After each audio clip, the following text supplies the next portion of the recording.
अगला पाद हस्तासन। लंबी गहरी सांस लेकर दोनों हाथ पीछे, सांस छोड़ते हुए दोनों हाथ जमीन के ऊपर, घुटना कोशिश रहे घुटने से सिर लगाने का प्रयास। इसमें ध्यान रहे पेट का ऑपरेशन, हार्निया, प्रेगनेंसी के टाइम पे ये अभ्यास ना करें। इससे हमारा रीढ़ की हड्डी का लचीलापन होता है, ब्लड सर्कुलेशन प्रॉपर होता है। फिर लंबी गहरी सांस लेकर पीछे, सांस छोड़ते हुए दोनों।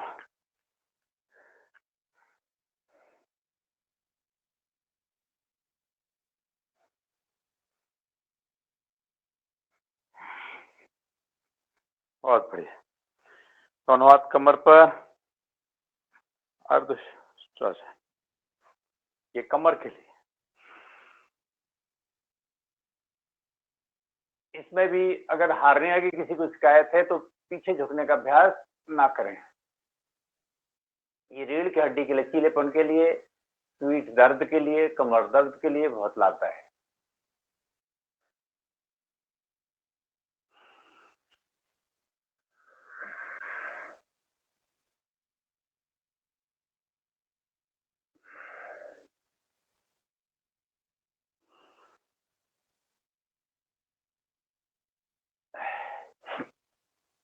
रुक जाइए। वृक्षासन।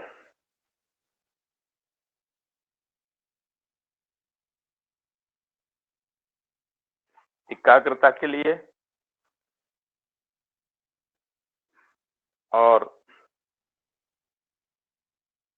जैसे वृक्ष होता है उसका तने जो मजबूत होता है, अगर हम वृक्षासन करते हैं हमारे शरीर मजबूत वृक्ष की समान होता है। पैर बदली कर लें।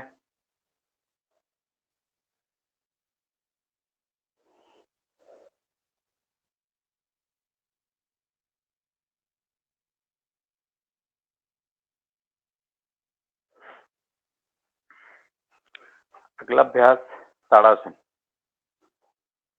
दोनों हाथ माथे के ऊपर, लंबी गहरी सांस लेकर पंजे के बल खड़े होना।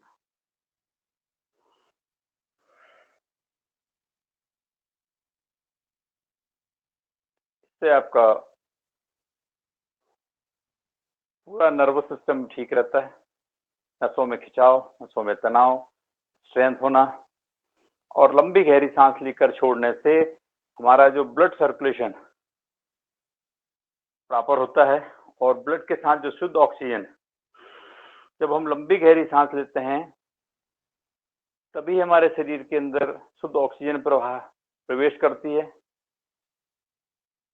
फेफड़े तो मजबूत होते ही हैं, परंतु शुद्ध ऑक्सीजन जब प्रवेश करती है और जब कोई अभ्यास करते हैं, आसन करते हैं, प्राणायाम करते हैं, वही शुद्ध ऑक्सीजन जब पूरे ब्लड के साथ सर्कुलेट होती है बॉडी में और हार्ट में, शुद्ध ऑक्सीजन के साथ अगर ब्लड पहुंचता है, हार्ट मजबूत होता है, मांसपेशियां मजबूत होती हैं।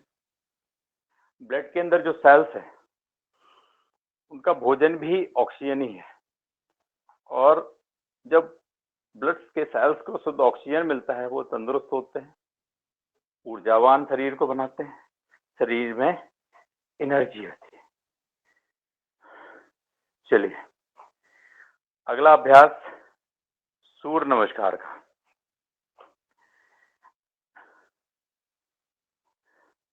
12 अभ्यास जो सूर्य नमस्कार के हैं।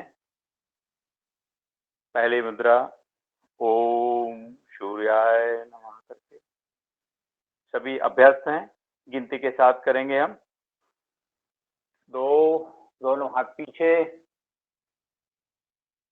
3, दोनों हाथ जमीन पर, 4, बायां पैर पीछे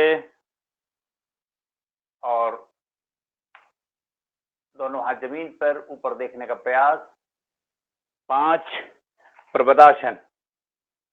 दोनों हाथ जमीन पे, नाभि को देखने का प्रयास, पंजे आपस में मिले हुए, 6, घुटने जमीन पे, छाती जमीन से लगी हुई, कमर का भाग उठा हुआ, 7 भुजंगासन श्वास लेते हुए कुछ देर रुकें। 8 पुनः पर्वतासन। 9 जो पैर पीछे ले गए थे बायां उसको आगे लेके आए। 10 11 12 ये सहज तरीके से किया था। अब गिनती के साथ हम लगातार करेंगे।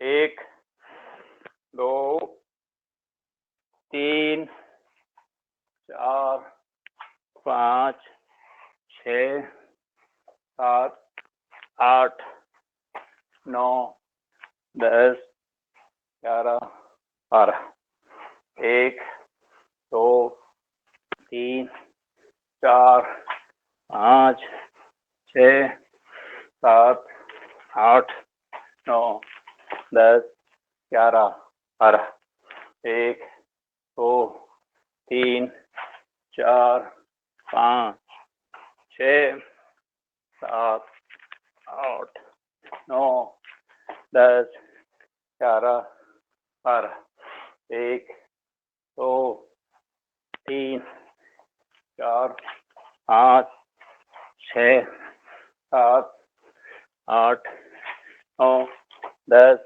11 12 1 2 3 4 5 6 7 8 9 10 11 12। भाई कितने बार हो गया? 1 2 3 4 5 6 7 8 9 10 11 12। कोई जरूरी नहीं कि हम जल्दी जल्दी करें, हम अपनी क्षमता के अनुसार कर सकते हैं, परंतु ये मध्यम गति के हिसाब से अपन ने किया। चलिए बैठ जाए। नहीं अभी और पीटी तो रह गई है हमारी। पीटी कम से कम, पीटी बहुत आवश्यक है। तो पहले शरीर को शीतलीकरण करके लंबी गहरी के सांस लेके 2 3 4 1। जब हाथ ऊपर जाता तो लंबी सांस लेना है, हाथ नीचे आता तो सांस छोड़ना है। इससे शरीर आपका शिथिल हो जाएगा, थकान हुई है वो दूर हो जाएगी। अभी ये मध्यम।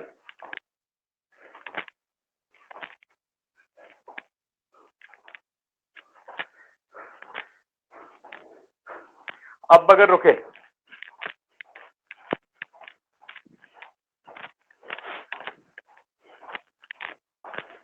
लंबी लंबी गहरी सांस, मुंह बंद रखना।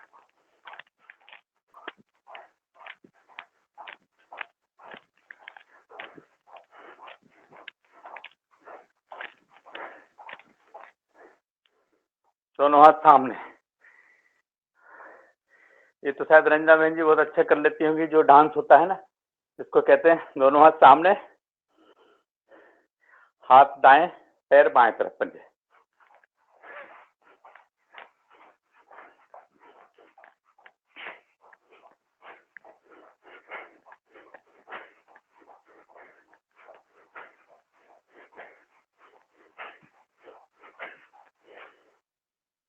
चलिए बैठ जाए।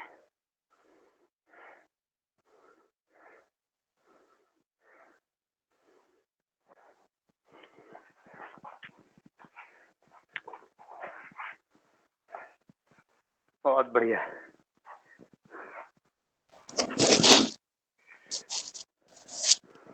बैठकर जो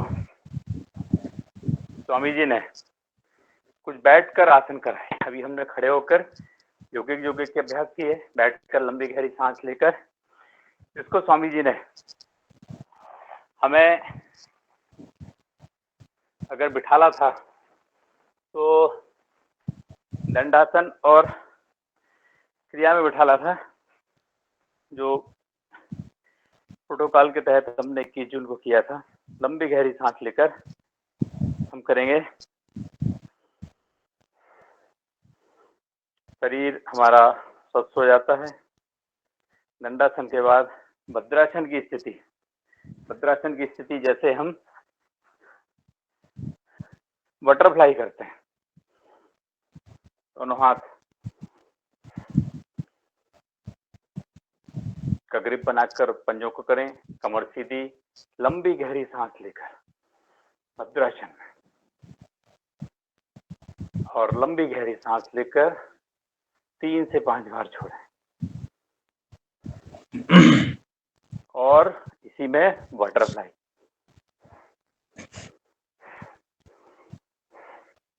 बटरफ्लाई से हमारा हिप जॉइंट प्रॉपर रहते हैं, कभी हिप जॉइंट में जोड़ों में दर्द नहीं होता, और सबसे अधिक देर तक बैठने की क्षमता बनती है।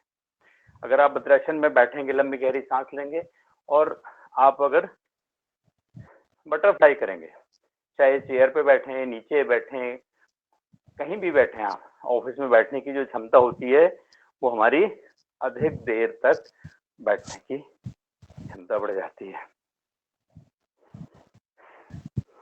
और स्पीड से भी किया जा सकता है। चलिए हम बैठकर कुछ अभ्यास करेंगे, जिसमें अगला अभ्यास है वज्रासन।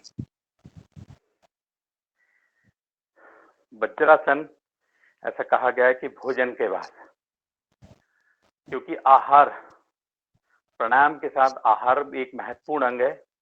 आहार के ऊपर भी हम चर्चा करेंगे, क्योंकि योग तो एक अनुशासनिक, आध्यात्मिक अनुशासनिक शब्द तो है ही, और ये विज्ञान पर आधारित ज्ञान है। योग जो है विज्ञान के ऊपर आधारित ज्ञान है, जो मन और शरीर के बीच में सामंजस्य स्थापित करता है, कि जो हमारा मन बोलता है और हमारा शरीर को क्या करना चाहिए। तो कहते हैं ना, बॉडी फॉलोज माइंड, तो हमारा शरीर वही माइंड फॉलो करता है जो हमारी मन कहता है। तो शरीर और मन के बीच ये योग सामंजस्य स्थापित करता है, क्योंकि यह स्वस्थ जीवन का के लिए कला भी है और विज्ञान भी कहा गया है योग को। तो चलिए वज्रासन में हम सभी बैठे हैं। इसमें एक चीज ध्यान रहे, अगर आपके घुटने में, पिटरी में कोई ऑपरेशन है, अगर एड़ी में कोई चोट है, घुटने में अधिक अगर किसी को दर्द है, आर्थराइटिस है, वो इस अभ्यास को ना करें, क्योंकि एक चीज को ठीक करने के लिए दूसरी चीज में अगर हम बिगाड़ करेंगे तो योग का से लाभ ना मिलके हमें हानि हो सकती है। जिनके घुटने की प्रॉब्लम है वो इसमें जरूर बिल्कुल ना बैठे, ऑपरेशन हुआ है।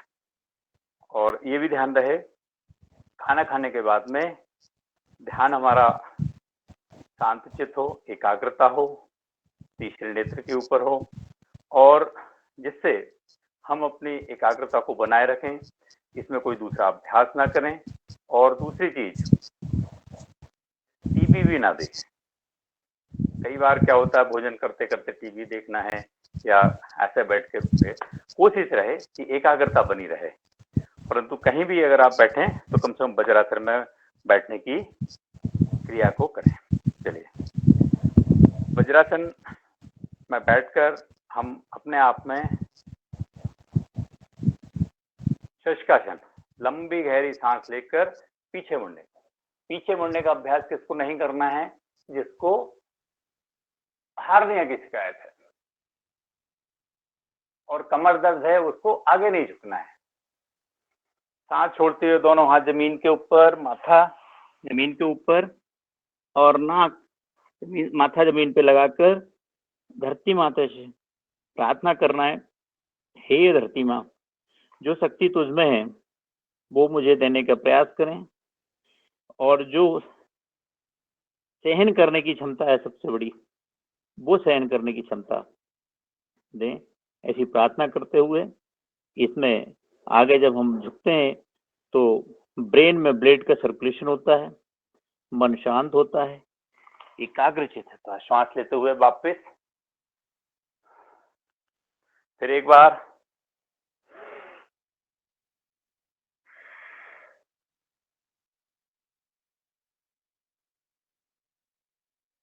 सांस छोड़ते हुए माथा जमीन के ऊपर,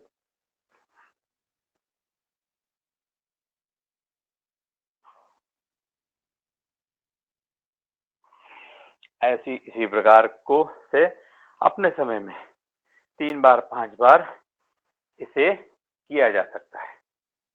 वज्रासन में ही बैठकर अर्ध उष्ट्रासन, घुटने के बल के लिए जो सावधानियां मैंने बताई, इसके लाभ तो मिलते ही हैं कमर दर्द के लिए और बाकी की मांसपेशियों के लिए, परंतु अगर घुटने में कोई चोट है, आर्थराइटिस की प्रॉब्लम है, गुरुजी पीछे जाना पड़ेगा आपको थोड़ा सा, गुरुजी थोड़ा सा पीछे जी। तो अर्धउष्ट्रासन, जिसमें मैंने बताया घुटने में कोई चोट है, आर्थराइटिस की प्रॉब्लम है, वो इन अभ्यासों को ना वज्रासन में बैठे ना अर्धउष्ट्रासन या उष्ट्रासन ना करें, पर कमर दर्द के लिए बहुत फायदेमंद होता है। हार्निया की शिकायत भी है, वो भी पीछे ना झुके। सावधानियां बहुत आवश्यक है, अन्यथा हम जोश में आके होश खो बैठ के कुछ भी करते हैं। कुछ देर रुककर सांस लेते हुए धीरे धीरे वापस, फिर पुनः एक बार,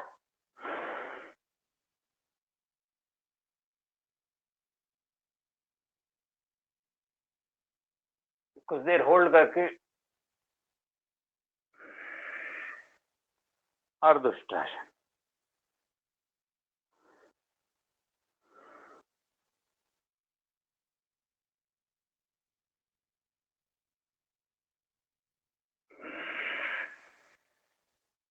इससे सर्वाइकल की भी हमारी समस्या दूर होती है, रीढ़ की हड्डी के लचीलापन होता है, अभ्यास होता है। अभी पूर्ण उष्ट्रासन, दायां हाथ पीछे एड़ी के ऊपर, बायां ले जाकर सांस को होल्ड करके रखें।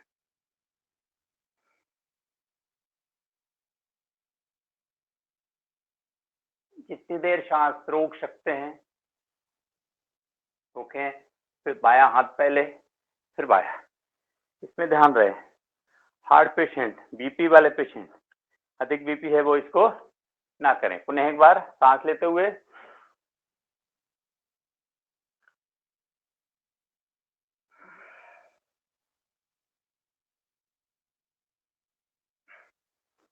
पूर्ण उष्ट्रासन को करने का सही तरीका सबको पता होगा। वज्रासन में बैठकर दोनों हाथ एड़ी के ऊपर और खड़े होकर दोनों हाथ पीछे ले जाएं और अपने आप खड़े हो जाएं। बहुत बढ़िया।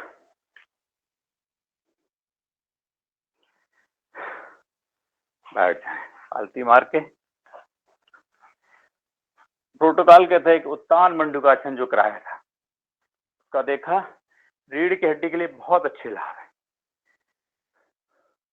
लंबी गहरी सांस लेते हुए पहले शरीर को सीधा करने, कमर सीधी, और फिर लंबी गहरी सांस लेते हुए दायां हाथ पीछे बाएं कंधे की तरफ, फिर सांस लेते हुए बायां हाथ, कमर सीधी रहे, ध्यान रहे, गर्दन सीधी, निगाहें सामने, क्रियाओं के ऊपर ध्यान रखते हुए सामान्य सांसें। रीढ़ की हड्डी के लिए, सर्वाइकल के लिए बहुत अच्छा अभ्यास। सांस होल्ड करके सांस भर जाए, बायां हाथ पहले, फिर दायां। अब लंबी गहरी सांस लेते हुए पहले दायां हाथ पीछे ले गए थे, अब बायां हाथ पीछे ले जाएंगे और फिर दायां, निगाहें सामने,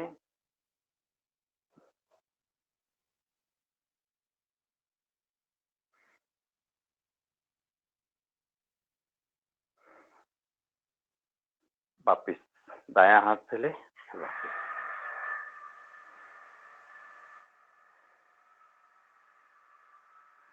आवाज आएगी यार?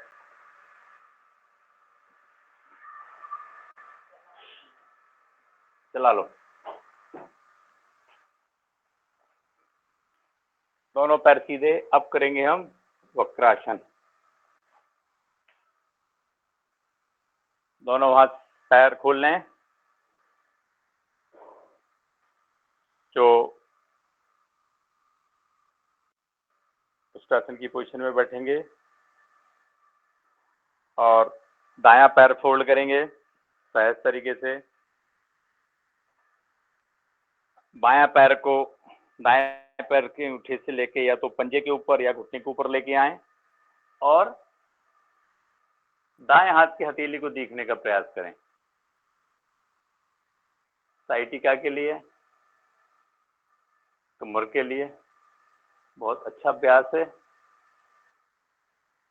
इसमें सांस होल्ड रख करके रखना है और उतनी देर रुकना है जितनी देर हमारी सांस होल्ड करके रखे। वापिस पैर बदली कर लें। बायां पैर, लंबी गहरी सांस लेकर हाथ को ऊपर उठाएं। हाथ को या तो पैर के पंजे से या घुटने के ऊपर लगाने का प्रयास। इस पे परम पूज्य स्वामी जी ने जैसा बताया कि आप कपालभाति भी कर सकते हैं।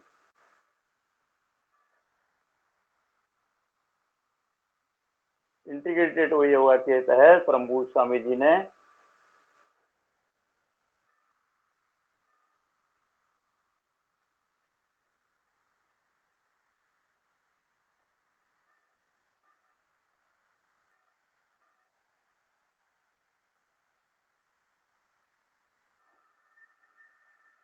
वापिस एक बार फिर और करेंगे।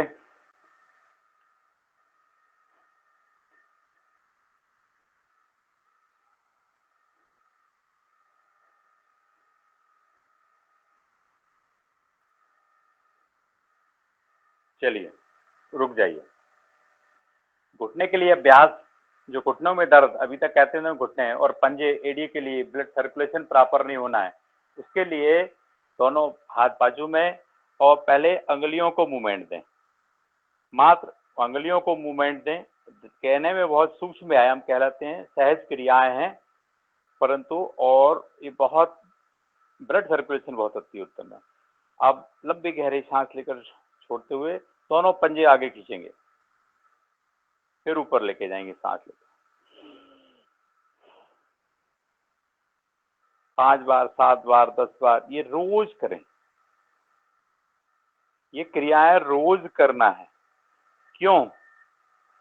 क्योंकि आपने देखा होगा योग एक बहुत आधारभूत शब्द है।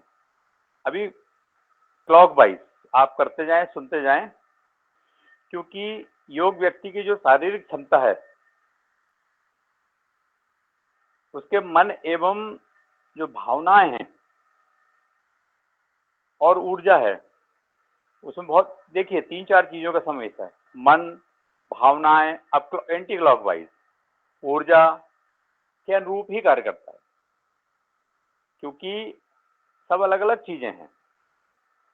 और इसमें इसको 4 भागों में हमने योग क्रिया को बांटा है, ये सभी जानते हैं। पैर को, पहला है कर्म योग। कर्म योग में क्या सिखाता है हमें और इसमें काय का प्रयोग करते हैं? कर्म करने का शरीर से। कर्म योग में हम शरीर क्रिया का प्रयोग करते हैं, शरीर का प्रयोग करते हैं। दूसरा है भक्ति योग।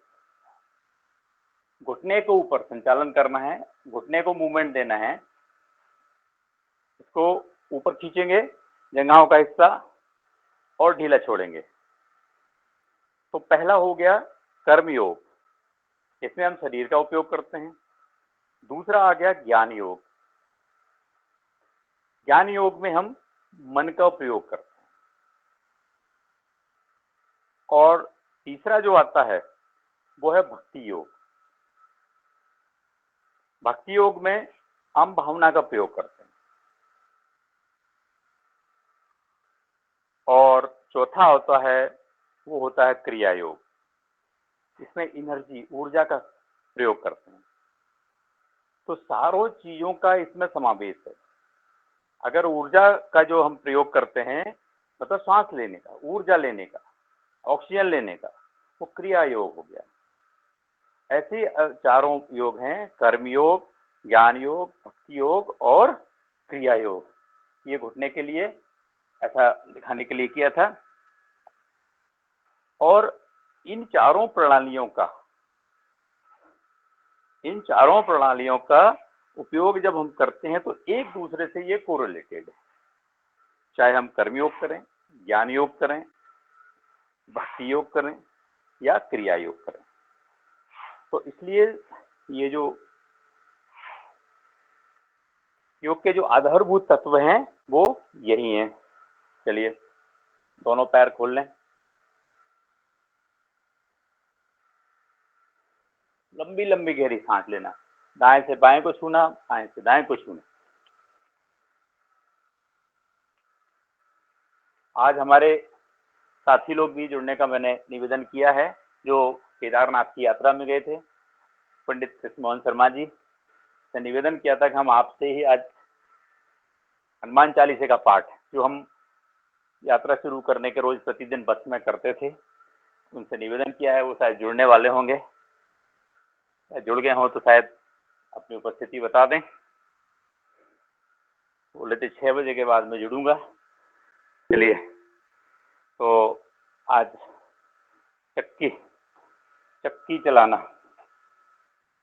दोनों हाथ बांध के,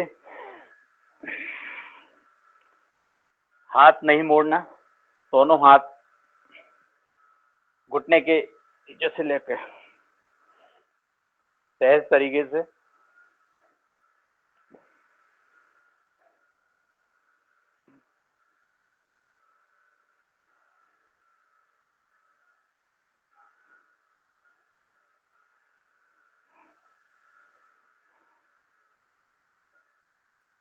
चलिए रुक जाइए। एक बार फिर बटरफ्लाई करने से हमारे सारे शरीर की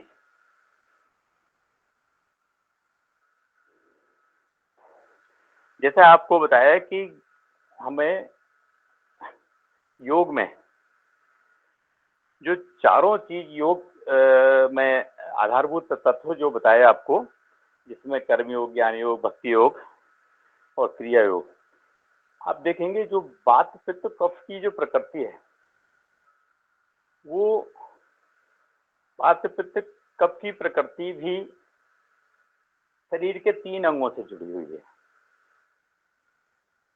चलिए बैठ जाएं। वो 3 अंग जो हैं, हमारे लंग से ऊपर का भाग वो कफ प्रकृति का है। दोनों हाथ सामने, हाथों का मूवमेंट सुनते जाएं। कफ प्रकृति, इसमें कफ प्रकृति ज्यादा होती है और ये कफ प्रकृति बच्चों में अधिक होती है। बचपन से लेके 14 साल की उम्र तक के लिए ये कफ प्रकृति वाला क्षेत्र है। आपने देखा होगा बच्चों को ज्यादा सर्दी जुकाम होता है, बच्चों को ज्यादा सर्दी जुकाम।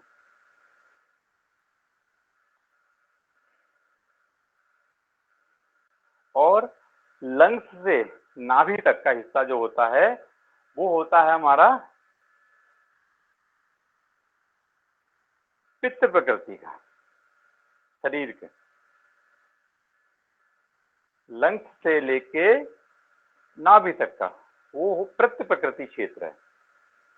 ये 14 साल से ऊपर वाले लोगों को इसमें शुरुआत हो जाती है और उसके लिए हमें,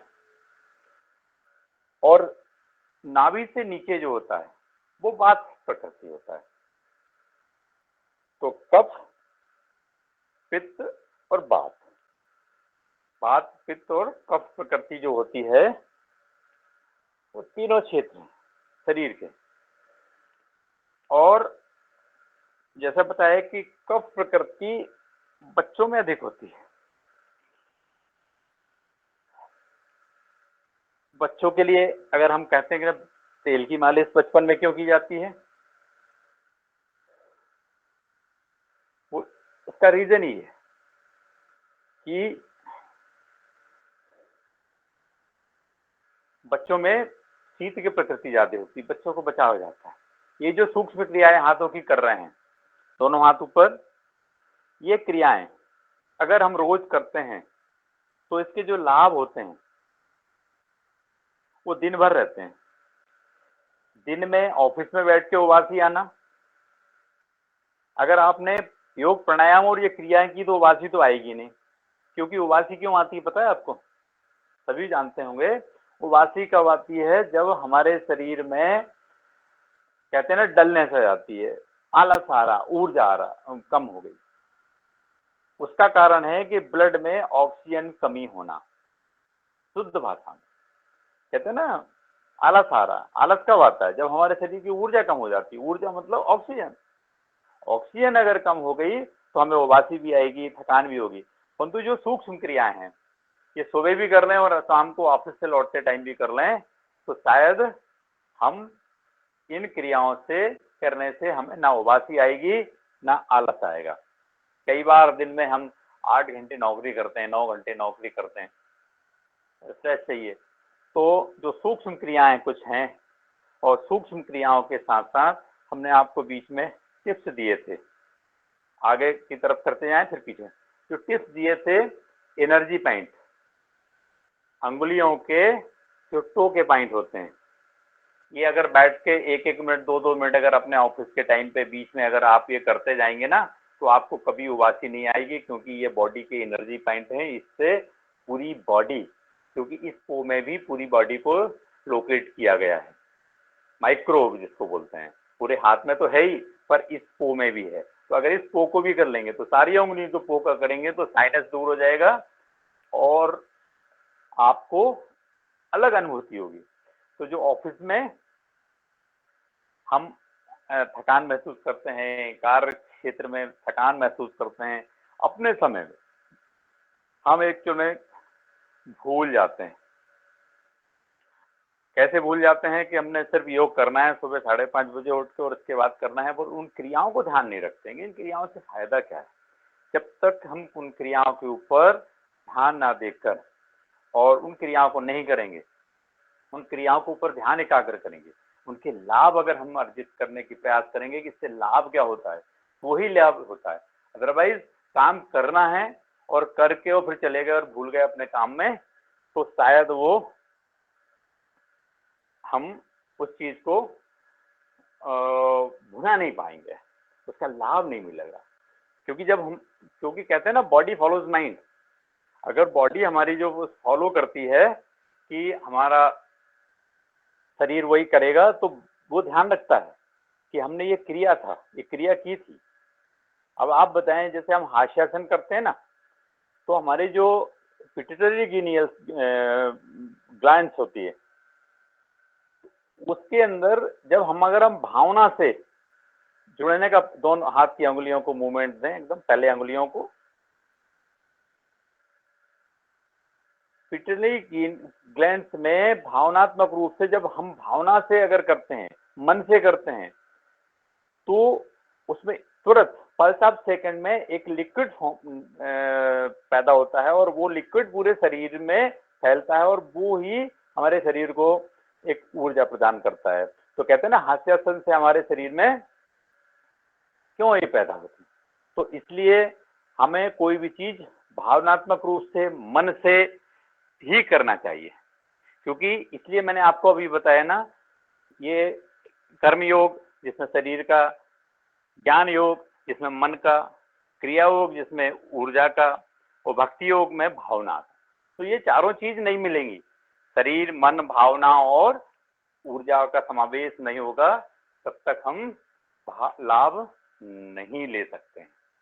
इसलिए आपसे निवेदन है कि ये चारों योगों को हम अगर साथ में लेके आएंगे तभी हम इसमें अपने आप को लाभ ले पाएंगे।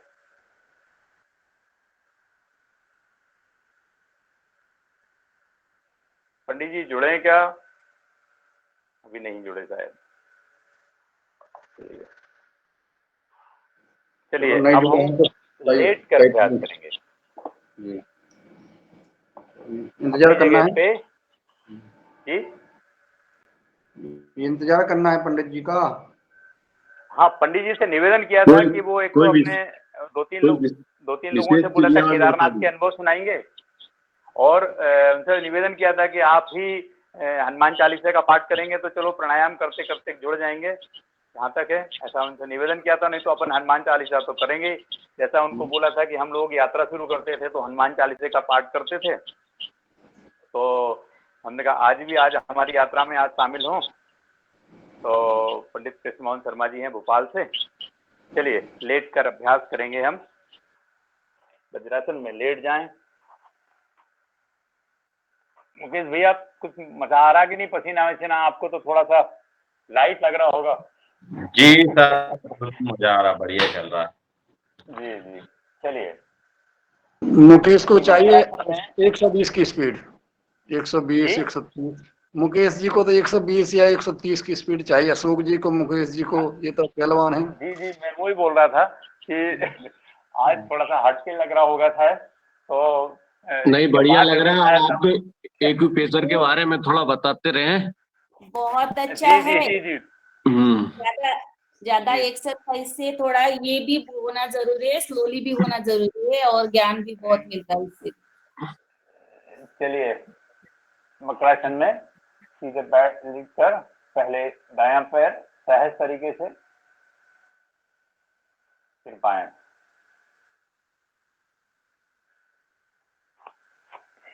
क्योंकि कमर की अकड़न जकड़न जो रीढ़ की हड्डी है, जिसमें 33 मनके होते हैं, उन 33 मनकों को सुरक्षित रखना हमारा कर्तव्य है। और उनकी जो नर्वस सिस्टम है, रीढ़ की हड्डी के अंदर जो हमारा पूरा नर्वस सिस्टम, जितनी नसें हैं,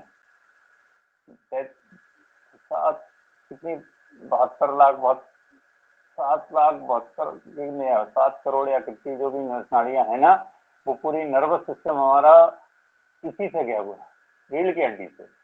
और एक बारीक से बारीक नस भी अगर कोई दबने का प्रयास करती है, दब जाती है, तो हमें साइटिका पेन, पैरालिसिस, बहुत सारी चीजें हो जाती है। तो ब्लड सर्कुलेशन प्रॉपर रहे, उसके लिए बहुत जरूरी है हमें सभी। चलिए, मकरासन के बाद दोनों हाथ कंधे की सिधाई से लंबी गहरी सांस लेते हुए अर्धभुजंगासन, ऊपर देखने का प्रयास। कुछ देर रुकें, सांस भर जाए, सांस छोड़ते हुए धीरे धीरे वापस, फिर पुनः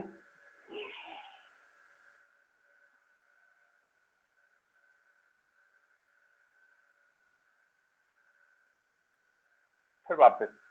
ध्यान हमारा सांसों के ऊपर, क्रियाओं के ऊपर, तभी हम योग को पूर्ण कर पाते हैं। मैं बार बार आपको इसलिए दोहरा रहा हूं कि हम ये चारों क्रियाएं जो आपको अभी बताई,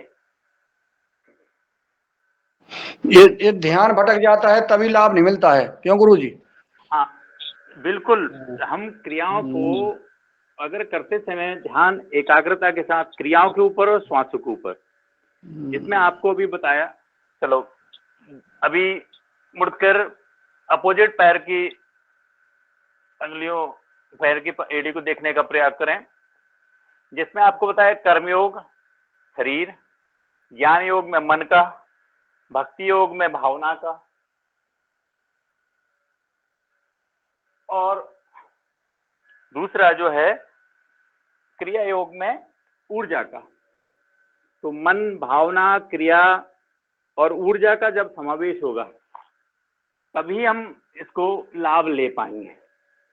और ये चारों क्रियाएं एक दूसरे से कोरिलेटेड है।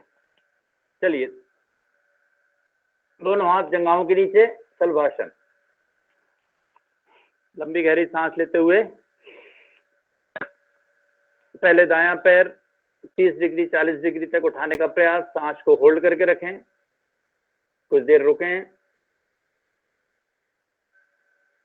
सांस को छोड़ते हुए वापस, फिर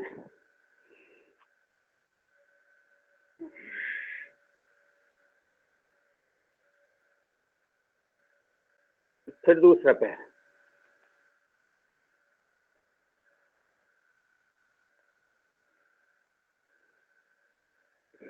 1 बाय 1 2 बार दोनों पैर करेंगे। दोनों हाथ कमर के ऊपर, सांस भरते हुए दोनों पैर एक साथ और गर्दन एक साथ उठाने का प्रयास। कोई भी क्रिया को थोड़ी देर करें, कम करें, 1 बार करें, 2 बार करें, पर ध्यान लगाकर एकाग्रता के साथ। ध्यान हमारा क्रियाओं के ऊपर होना चाहिए और श्वास के ऊपर होना चाहिए।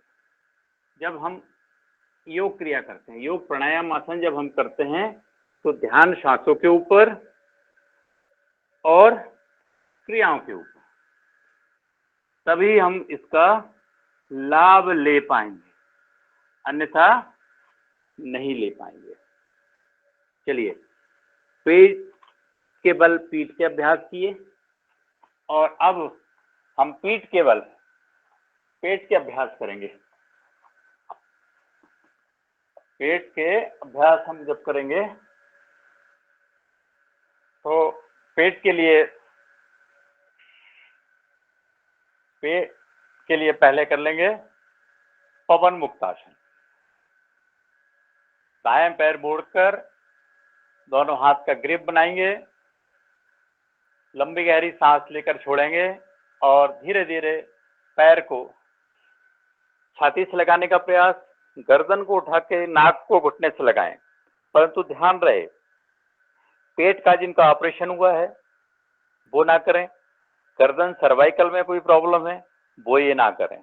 कमर में दर्द है वो इस अभ्यास को ना करें। वो सिर्फ पैर को पेट से लगाएं और गर्दन को ऐसा सीधे रखें। जिनकी कमर में दर्द है और गर्दन में दर्द है, सर्वाइकल की प्रॉब्लम है, वो सिर्फ इतना करें। जिनको नहीं है वो पूरा का पूरा करें। और जिनको पेट में कोई ऑपरेशन हुआ है, प्रेगनेंसी है, पीरियड के टाइम पे महिलाएं, ये अभ्यास बिल्कुल ना करें। ये सावधानियां भी बहुत जरूरी हैं लाभ के साथ। फिर दोनों पैर एक साथ होल्ड करेंगे, ग्रिप बनाएंगे और कोशिश रहे कुछ देर होल्ड करके रखें, फिर वापस।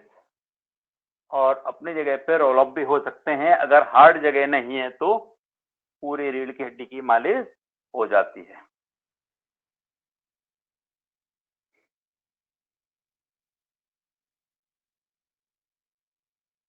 चलिए, अब दोनों पैर फोल्ड कर लें, हाथ की हथेली एड़ी के पास और पर्वतासन। लंबी गहरी सांस लेकर कमर रीढ़ की हड्डी की मालिश के लिए बहुत अच्छा अभ्यास है। सांस को होल्ड करके रखें, पर्वतासन। सांस छोड़ते हुए वापस। फिर एक बार,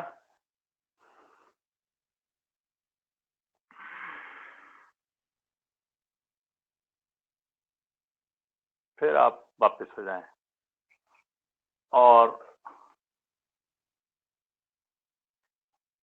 चलिए,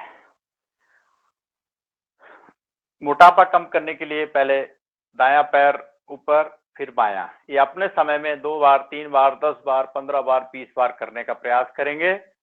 जैसे मुकेश भाई कराते हैं, बहुत बढ़िया, दादू ने भी कराया। और फिर क्लॉक वाइज 3 बार, 5 बार और फिर एंटी क्लॉक वाइज।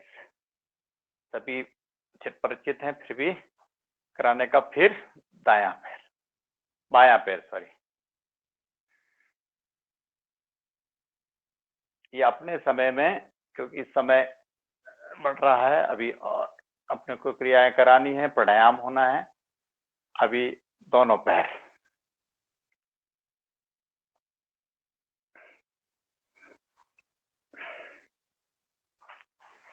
अपोजिट।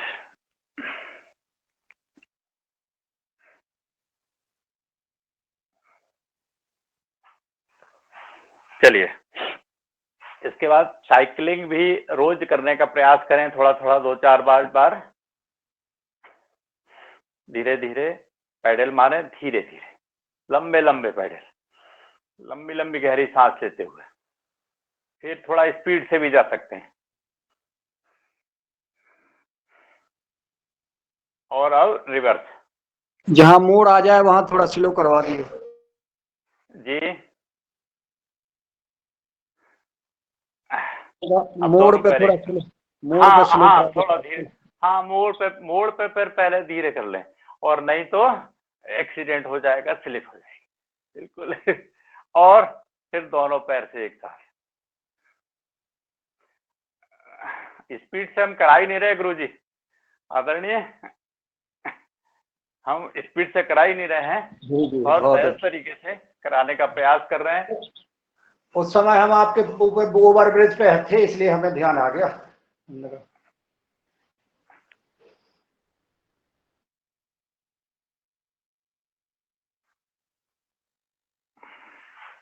चलिए, अभी समय हो रहा है, तो शवासन सबसे अच्छा सहज सरल आसन, इसकी सब रास्ता देखते हैं। अब हम शवासन करेंगे, दोनों पैर 1 से 1.5 फीट की दूरी खुली हुई, हाथ की हथेली कमर के बाजू में, आसमान की ओर खुली हुई। लंबी गहरी सांस लेकर पूरे शरीर को ढीला छोड़ दें। ये योग निद्रासन कहलाती है, शवासन, योग निद्रा। इसमें पूरे शरीर की जो थकान है वो आप दूर कर सकते हैं। दिन में कहते हैं आपको शवासन में लेटना चाहिए, नींद नहीं लेना चाहिए। भोजन के बाद 15-20 मिनट का अगर आपको अभ्यास है रेस्ट करने का, तो शवासन में लेट सकते हैं, सोने का काम ना करें। जो नींद लेकर सोते हैं वो अपनी उम्र कम करते हैं, ऐसा कहा गया है। इसलिए नींद ना लेकर शवासन में लेटना चाहिए। लंबी गहरी सांस लेकर पूरे शरीर को ढीला छोड़ दें। पूरे शरीर का अवलोकन करें। सबसे पहले दोनों पैर के पंजों की अंगुलियों का अवलोकन करें, पंजों का अवलोकन करें, उनको ढीला छोड़ें। एड़ी के बाद पिडरियों को देखें, अवलोकन करें कि जो तनाव खिंचाव के बाद हमारी पिडरियां हस्तपुष्ट हुई हैं, दर्द दूर हुआ है, उनको ढीला छोड़ते हुए घुटने को ढीला छोड़ें। दोनों घुटनों के ऊपर हमारा ध्यान ले जाएं। ध्यान हमारा फिर दोनों पैर की जंघाओं के ऊपर लेके जाएं, उनको ढीला छोड़ें। कमर के ऊपर ध्यान लेके जाएं। दोनों हाथ की हथेली, पंजों को देखें, ढीला छोड़ते हुए दोनों हाथ की कोहनियों के ऊपर हमारा ध्यान केंद्रित करें। अवलोकन करें कि हमारी दोनों हाथ की कोहनियां, जोड़ों का दर्द गायब है या हस्तपुष्ट है। दोनों कंधे, गर्दन, और फिर पूरे शरीर का अवलोकन करें। मन एकदम शांत शांत, और मन को खुले आसमान में ऊपर लेके जाएं। मन की आंखों से देखें हमारा शरीर अचेत अवस्था में जमीन पर लेटा हुआ है, सबके समान। महसूस करें चारों तरफ हरियाली, शुद्ध ऑक्सीजन बह रही है, जिसे हम ग्रहण करते हुए मन को एकदम शांत तरीके से वातावरण का आनंद लेते हुए मन को पुनः शरीर में लेके आए। आंखें बंद रखते हुए दोनों हाथ की हथेलियों को आपस में रगड़ें। आपस में रगड़कर गरम गरम ऊर्जा को नेत्रों से लगाएं, घरों से लगाएं, और बाएं करवट लेते हुए ध्यान रहे जब भी हम करवट से उठें सीधे ना उठें, करवट लें, बाएं करवट लें और अपने स्थान पर बैठ जाएं। सोते समय भी कभी भी हमें करवट लेकर ही लेटना चाहिए, और करवट लेकर ही उठना चाहिए, क्योंकि सीधे उठने से हमारी कमर में दर्द बढ़ जाता है और तकलीफ हो जाएगी। तो इसलिए जो भी चीज है हम अपने आप बैठकर सहज तरीके से करें। तो आज आपको जो हमने आसन बैठकर, लेटकर, खड़े होकर कराए, जिसमें चारों चीज का समावेश अगर हमने किया है, इसमें आपको मैं पुनः आपको बताना चाहूंगा कि जो हमने किया है कर्मयोग, जिसमें शरीर का प्रयोग किया हमने, योगिक योगिक के कारण, कुछ आसनों के कारण, वो कर्मयोग कहलाता है। ज्ञान योग को हमने मन का प्रयोग किया, क्योंकि मन हमारा रहा कि हमें योग करना चाहिए, तो उसमें हमारा ज्ञान योग का प्रयोग हो जाता है। भक्ति योग में भावना, जब तक हमारी भावनाओं से हम नहीं जुड़ेंगे, भावना को अगर ध्यान में नहीं रखेंगे, तो वो हम उसको उपयोग नहीं कर सकते। और चौथा है क्रिया योग, जिसमें ऊर्जा का प्रयोग करते हैं। तो अब हम क्रिया योग करने जा रहे हैं। कर्म योग, ज्ञान योग और भक्ति योग जब भावना से और मन से जुड़ गए और शरीर से क्रिया कर ली, तो अब हम क्रिया योग, कर्म योग कर लिया, अब हम क्रिया योग करेंगे। क्रिया योग में ऊर्जा का संचार कब होगा? जब हम श्वास को इनहेल करेंगे। तो इनहेल करने के लिए हम, एक मिनट, पंडित जी जुड़े क्या?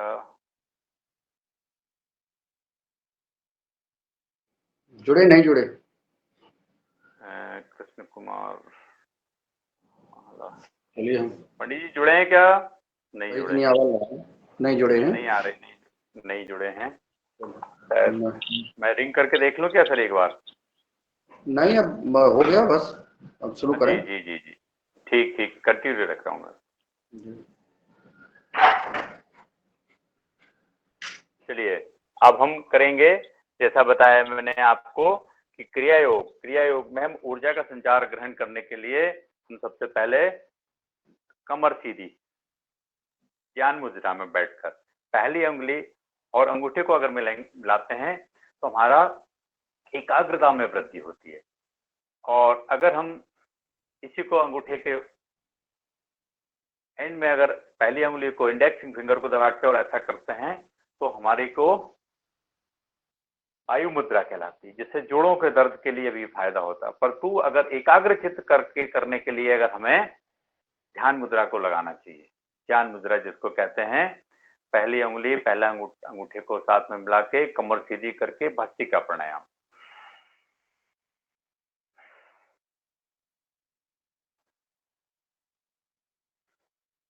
आपने मन अनुभव शायद किया हो, शुरू में हमने 2 मिनट 3 मिनट प्राणायाम करके भस्त्रिका प्राणायाम, इससे हमने अपने शरीर के अंदर ऑक्सीजन लेवल को बढ़ाया था। इसके बाद हमने अगर योगिक या क्रिया की थी, उससे कभी कभी ऐसा होता है कि हमारे शरीर में ऊर्जा का संचार हो जाता है। फिर अगर हम कर्म योग करते हैं, शरीर का प्रयोग करते हैं, तो थकान कम होती है। वो प्रैक्टिकल करने का प्रयास किया था। आपको 10 मिनट है अभी, आप तो ओनली गुरु जी 10 मिनट है आपके लिए। जी जी जी, ओनली 10 मिनट है आपके लिए बस। जी जी। तो भस्त्रिका प्राणायाम,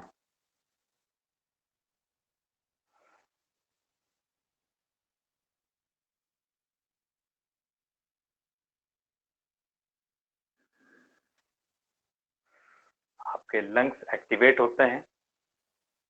कभी आपको सर्दी जुकाम अस्थमा दमा कभी नहीं होगा, और अगर है तो आपको दूर हो जाएंगे।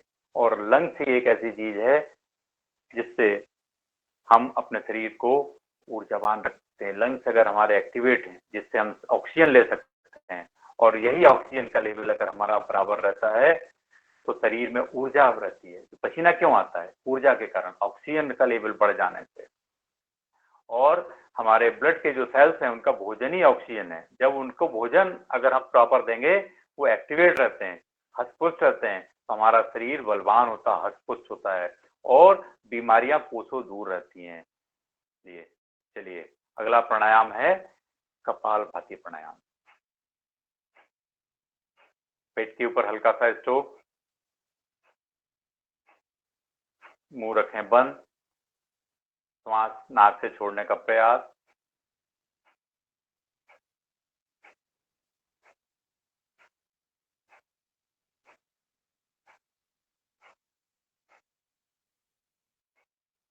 कपाल भाती, कपाल मतलब माथा, भाती मतलब आभा।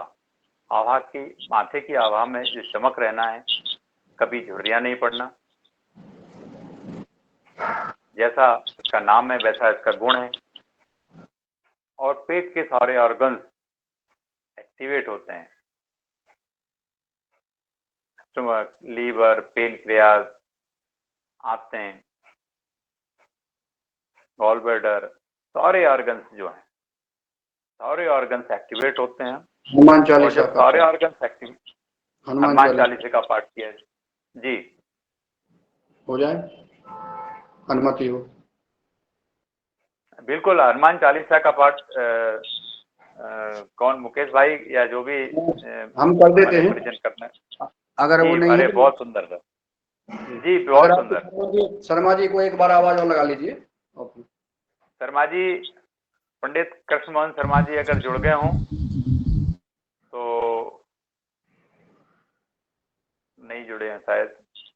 चलिए ठीक, चलिए गुरुर्ब्रह्मा गुरुर्विष्णु गुरुदेवो महेश्वरा गुरुर्साक्षात् परब्रह्म तस्मै श्री गुरुवे नमः। अतुलित बलधामं हेमिशैलावदेहं दनुजवन कृशानं ज्ञानिनामाग्रगण्यं सकल गुण निधानं वानराणामधीशं रघुपति प्रिय भक्तं वातजातं नमामि। श्री गुरु चरण सरोज रज निज मन मुकुर सुधार बरनहु रघुबर विमल जसु जो दायक फल चार। बुद्धिहीन तनु जानिके सुमिरो पवन कुमार बल बुद्धि विद्या देहु हरहु कलेश विकार। जय हनुमान ज्ञान गुण सागर जय कपीस तेहु लोक उजागर।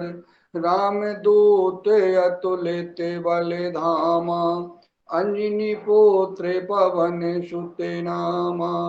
महावीर विक्रम बजरंगी कुमित निवार सुमित के संगी। कंचन वरन विराज सुवेशा कानन कुंडल कुंचति केसा। हाथी बजियो ध्वजा विराजे कांधे मूज जनेऊ साजे। शंकर सुमन केसरी नंदन तेज प्रताप महाजगवंदन। विद्यावान गुणी अति चातुर राम काज करबे को आतुर।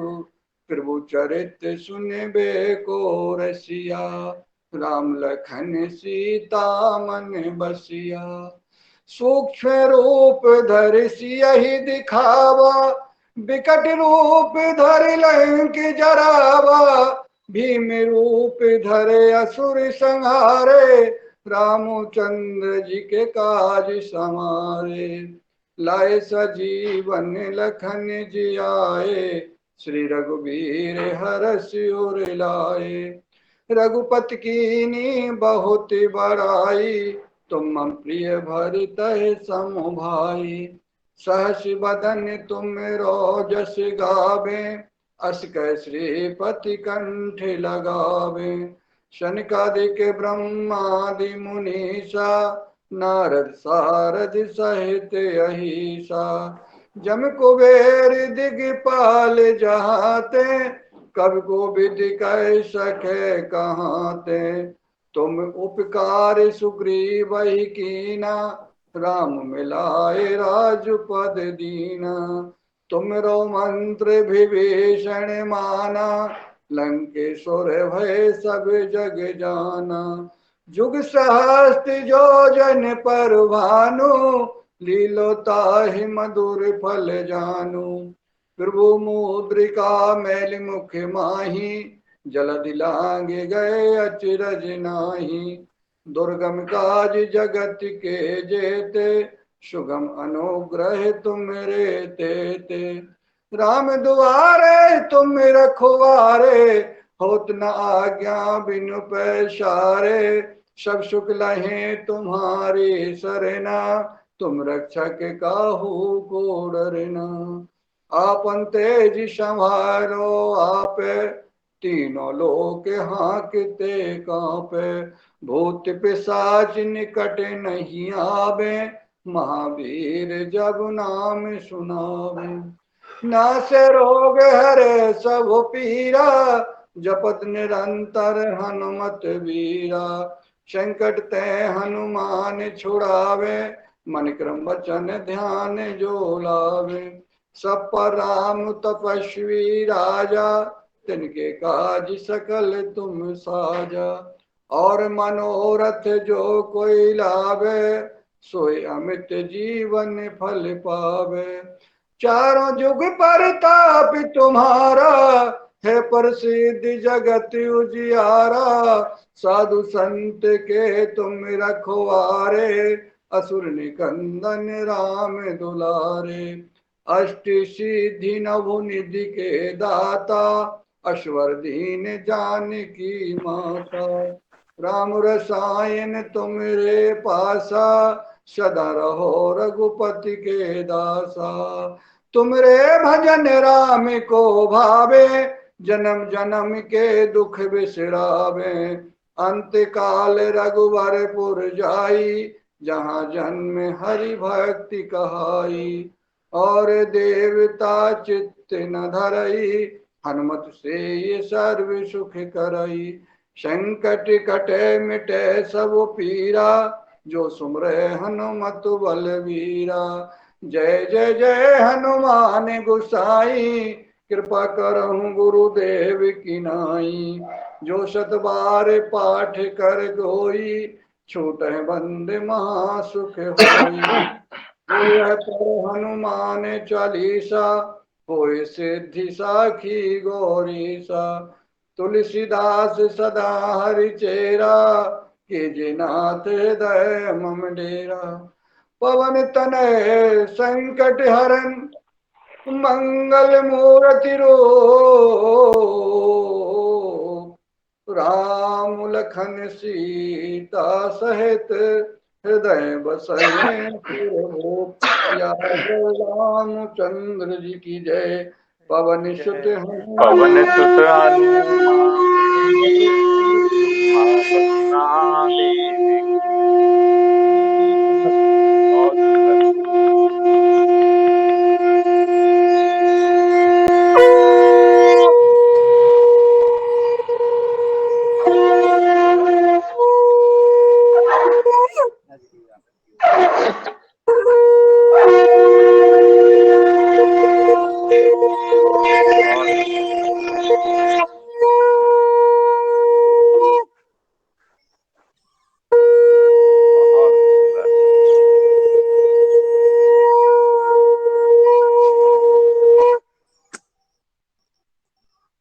बहुत सुंदर सर, बहुत सुंदर। बहुत भावनाओं के साथ आज आपने बिल्कुल भक्ति योग में कर दिया है, भावनाओं से जुड़कर। और ये उत्प्रोत सारे कर्म योग, ज्ञान योग और भक्ति योग और क्रिया योग सब साथ जुड़ते हुए अगला प्राणायाम हम करेंगे। समय गति से बढ़ रहा है, अनुलोम विलोम। चलिए, कमर सीधी, ध्यान हमारा श्वासों के ऊपर।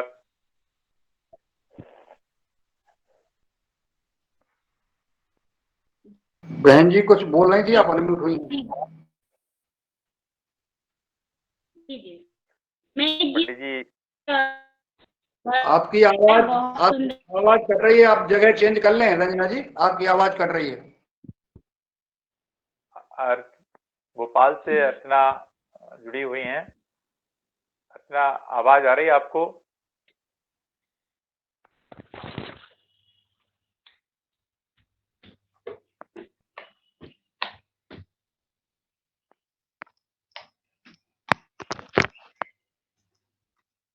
अब आ रही है मेरी आवाज? हाँ अब आ रही है। अब चश्मा लगा लिया तो आ जाएगी, ऐसा पहले ही लगा लेती। नहीं, छत पर ऊपर पानी है बाहर। आज हमारे यहाँ बारिश हो रही है ना। चलिए, आज आप सभी अनुलोम विलोम प्राणायाम करिए। और एक सुंदर गीत है मराठी, जो स्वतः जो खुद जीज के दूसरों को अंधकार से प्रकाश में और आनंद दूसरों को जीवन में देता है, वो ही गीत है। बस थोड़ा मराठी में है, उसके शब्द आप समझ लीजिएगा। आनंद या जीवनाचा सुगंधा परी दरवळावा, आनंद या जीवनाचा सुगंधा परी दरवळावा, पाव्यातला सूर्य जैसा उठातुनी उघडावा, आनंद या जीवनाचा सुगंधा परी दरवळावा, आनंद या जीवनाचा सुगंधा परी दरवळावा, झिजुनी स्वतः चंदनाने दुसऱ्यास मधुगंध द्यावा, झिजुनी स्वतः चंदनाने दुसऱ्यास मधुगंध द्यावा, ही जाणता जीवनाचा प्रारंभ हा ओळखावा, आनंद या जीवनाचा सुगंधा परी दरवळावा, संसार वेलीवरी सुख दुःख फुलुनी फुलावे, संसार वेलीवरी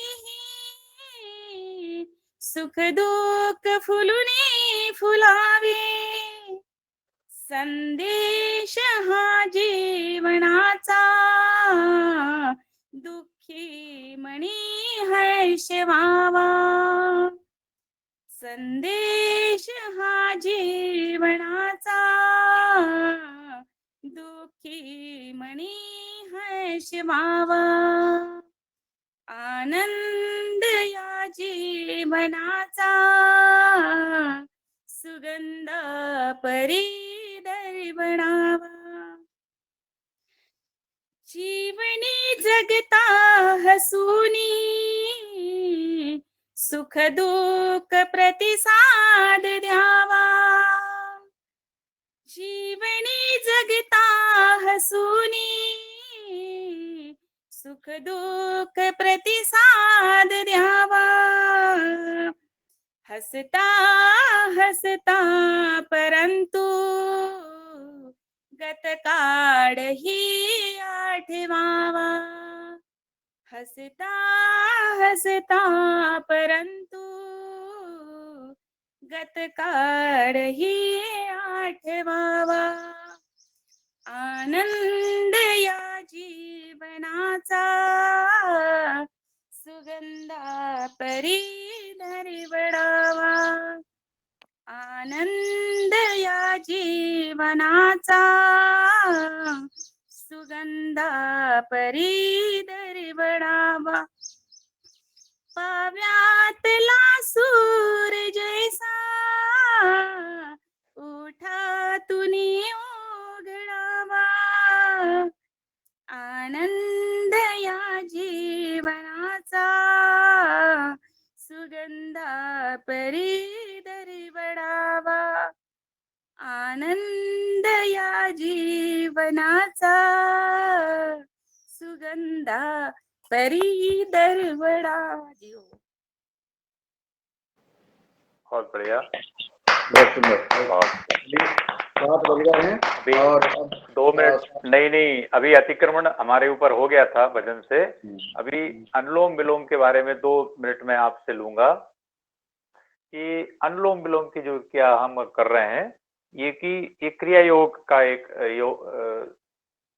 भाग है।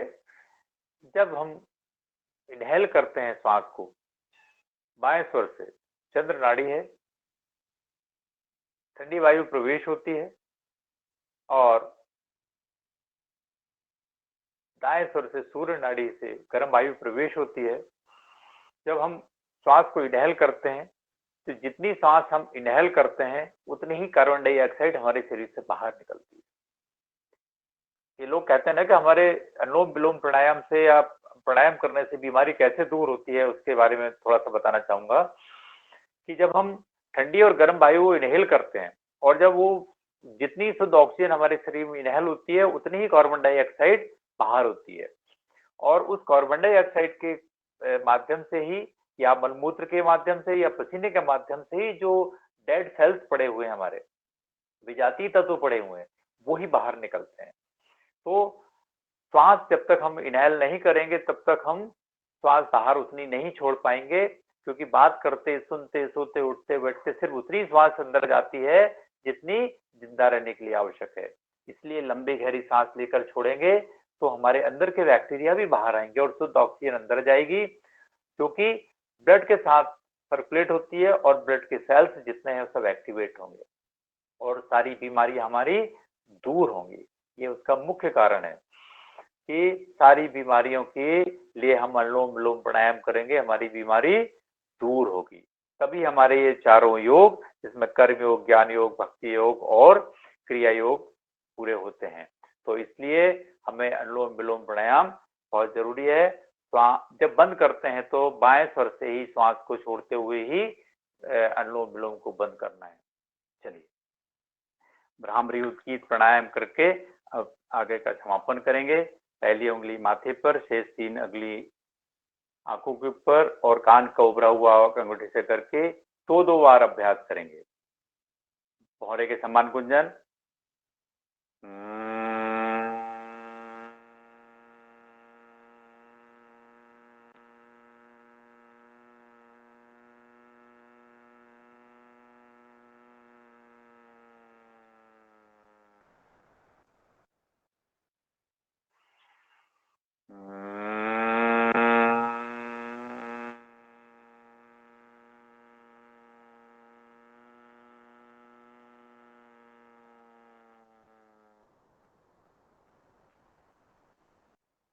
बेसराम।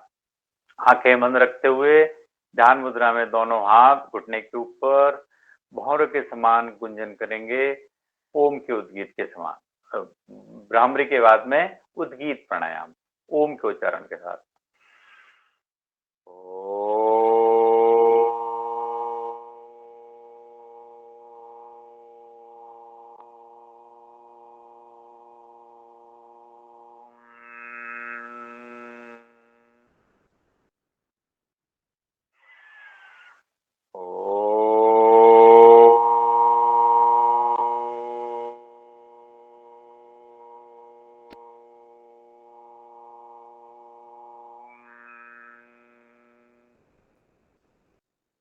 रुक जाएं। ध्यान हमारा तीसरे नेत्र के ऊपर, आज्ञा चक्र के ऊपर ले जाएं। मन एकदम शांत शांत। कल जैसे आदरणीय पटेल साहब ने बहुत अच्छा ध्यान कराया था, मन को एकदम शांत रखें और महसूस करें भ्रामरी और उद्गीत करने से जो हमारे मस्तिष्क में वाइब्रेशन हुआ, कंपन हुआ, इससे मन एकाग्र शांत चित्त होते हुए एक्टिवेट होता है। पिट्यूटरी पीनियल ग्लैंड्स जो है वो एक्टिवेट होती हैं। मन को एकदम शांत रखते हुए ईश्वर को याद करें।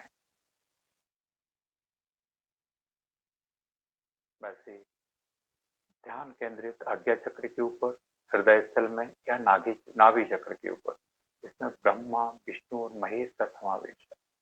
सबसे पहले अगर हम ध्यान करें नाभि स्थल के ऊपर, हमारा जो जहाँ पे ब्रह्मा जी का स्थान है, ब्रह्मा जी को याद करते हुए ध्यान केंद्रित करें, मन को एकदम शांत करें। इसके बाद ध्यान हम अपना वक्ष स्थल, छाती के ऊपर लेके जाएं, हृदय स्थल जिसको बोलते हैं, जहाँ पे भगवान विष्णु क्षीर सागर में शैया के ऊपर लेटे हुए हैं। उनको ध्यान केंद्रित करते हुए मन को एकदम शांत करें। हम भक्ति योग में भी चले जाते हैं। तीसरा ध्यान हम अपना कर सकते हैं, अगर समय नहीं है इसलिए इसको 60 में बता के कर रहे हैं, नहीं तो हम इसको 3 मिनट तक अगर करते हैं, 5 मिनट तक करते हैं, बहुत लाभ। आज्ञा चक्र महेश, जहाँ भगवान भोलेनाथ का निवास है, तीसरा नेत्र जिसको कहते हैं, वहाँ ध्यान केंद्रित करते हुए मन को एकदम शांत रखें। ब्रह्मा विष्णु और महेश को ध्यान करते हुए ईश्वर को धन्यवाद दें। हे ईश्वर, तुमने जो जीवन दिया, प्राण दिए, प्राण वायु दी। मन को शांत होते हुए, क्योंकि समय अगर आगे बढ़ रहा है, आंखें बंद रखते हुए दोनों हाथ की हथेलियों को आपस में रगड़ें और रगड़कर गरम गरम ऊर्जा दोनों नेत्रों से लगाएं, पूरे शरीर से लगाते हुए करें। और क्योंकि हास्यासन ताली वादन रह गया है, तो मैं चाह रहा था कि शायद एक्यूप्रेशर के कुछ पॉइंट बता देंगे, परंतु हम सभी परिचित तो हैं ही कि पूरी body, hand is gyroscopy of the body, सारे शरीर की पूरी छाया प्रति है। फिर भी ब्रेन के लिए मैं आपको रिपीट कर देता हूँ, ये पॉइंट है। ब्रेन का पॉइंट, सर दर्द अगर है तो इस अंगूठे के ऊपर का पॉइंट, इसके पीछे सर्वाइकल का पॉइंट, और ये गले का पॉइंट। तो पूरा हेड का जो पॉइंट है वो ये है, और ये लंग्स के पॉइंट ये वाले होते हैं। इनको प्रेशर दिया जाए तो आपका हार्ट लंग्स प्रॉपर रहता है, सर्वाइकल की प्रॉब्लम ठीक होती है। इन सबको ठीक करने के लिए जैसे मैं आपको एक्यूप्रेशर की पूरी जानकारी फिर से एक बार होगी, क्लास इतने में आपका नहीं होता है, आपके पास बहुत सागर है और अगले सत्र महत्वपूर्ण इंतजार। नहीं, ताली वादन के लिए कि ये ताली वादन क्यों करते हैं, तो ताली वादन से ये सारे हमारे पॉइंट सबने चाहिए। तो हाथ के ऊपर हाथ रख के हम जम के ताली बजाएंगे।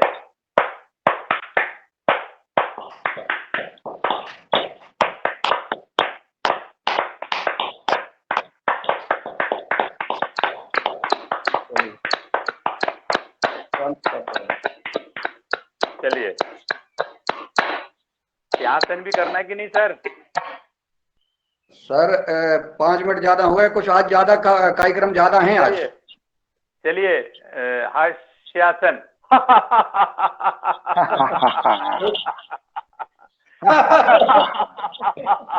एक लड़के से पूछा, खिला के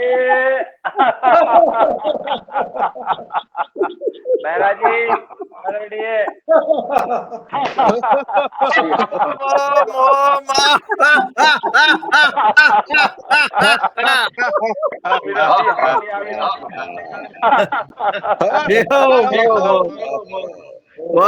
बहुत सुंदर। चलिए जीवन में शांति पाठ करेंगे हम।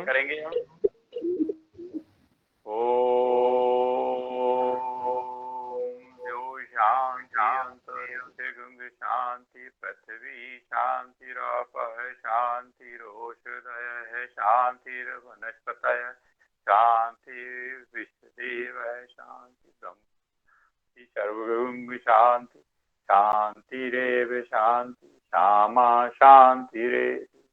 ओम शांति शांति शांति भवतु। ओम। भारत माता की, भारत माता की वंदे मातरम, वंदे मातरम। जी सभी को सादर नमन, सादर प्रणाम। अधिक समय हो गया उसके लिए क्षमा प्रार्थी। आदरणीय दिनेश जी से कि अगला सत्र शुरू करें, और 10 मिनट जो लेट हो गए हैं, आगे हमको ध्यान रखना है। 7 बजे हर हालत में अपनी क्लास समापन करना है, जैसे भी हो 7 बजे समापन ही करना है। योग शिक्षकों से ऐसा निवेदन। जी जी आदरणीय, बहुत ही सुंदर योग की कक्षा और योग के साथ अपने योग के अलग अलग कर्मों के बारे में बताते हुए आज की जो सुंदर कक्षा है सभी ने उसका आनंद लिया और उसका लाभ सभी को प्राप्त होगा। आने वाले समय में पुनः आपकी कक्षा में उपस्थित होंगे आदरणीय। और इसी क्रम में जबकि दूसरा सत्र चर्चा पर आधारित है और चर्चा हो रही है कल से